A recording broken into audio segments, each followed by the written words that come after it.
BJP కేంద్ర ప్రభుత్వంపై fire అయ్యారు తెలంగాణ మంత్రి సీతక్క. కేంద్రం కుంటి సాకులు చెప్తూ బీసీ బిల్లును అడ్డుకునే ప్రయత్నం చేస్తుందని మండిపడ్డారు. కులగణన, బీసీ రిజర్వేషన్ల విషయంలో కాంగ్రెస్ చిత్తశుద్ధితో ముందుకెళ్తుందని, ప్రజలకు కూడా ఈ విషయం అర్థమైందన్నారు సీతక్క.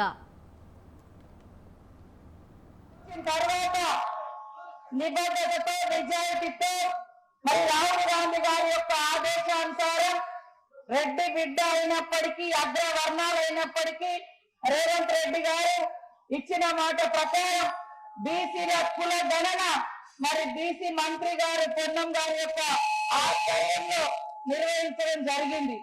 దాని తర్వాత మరి విద్యా, ఉద్యోగ, ఉపాధి అవకాశాల కోసం ఒక బిల్లు, స్థానిక సంస్థలలో బీసీలకు 42% రిజర్వేషన్ కల్పించాలన్నటువంటి బిల్లులను అసెంబ్లీలో ఆమోదింప చేసి మరి గవర్నర్ కు పంపిస్తే గవర్నర్ గారు కేంద్రానికి, రాష్ట్రపతికి పంపడం జరిగింది.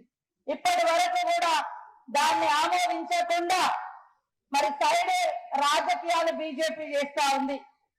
మరి ముస్లింలను కలిపిరని, లేదా బీఆర్ఎస్ వాళ్ళు ఇది కరెక్ట్ సర్వే కాదని దొంగ తిరుగుడు వేషాలు వేస్తూ బిల్లును అడ్డుకునే కుట్ర చేస్తున్నటువంటి కార్యక్రమంలో, ఈ సందర్భంలో మన యొక్క చిత్తశుద్ధి ఏంటో రాష్ట్ర ప్రజలకు అర్థమైంది.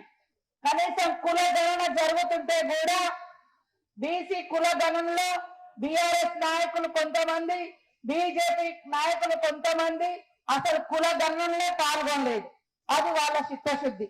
ఈ యొక్క సమావేశానికి, బహిరంగ సభకు తీసుకురావాలని మీరందరూ కూడా మరి వారధులుగా, సారథులుగా ఈ సభను సక్సెస్ చేసుకునేందుకు ప్రతి ఒక్క నాయకుడు, కార్యకర్త కంకణబద్ధులై కష్టపడి మరి ఆ బహిరంగ సభను విజయవంతం చేసుకోవడం ద్వారా కేంద్ర ప్రభుత్వం దగ్గర ఏదైతే పెండింగ్ లో ఉందో బీసీ 42% బిల్లు, దాన్ని ఆమోదింప చేయాలన్నటువంటి ఒత్తిడి కూడా మనం పెంచడం జరుగుతున్నటువంటి విషయాన్ని గుర్తుపెట్టు.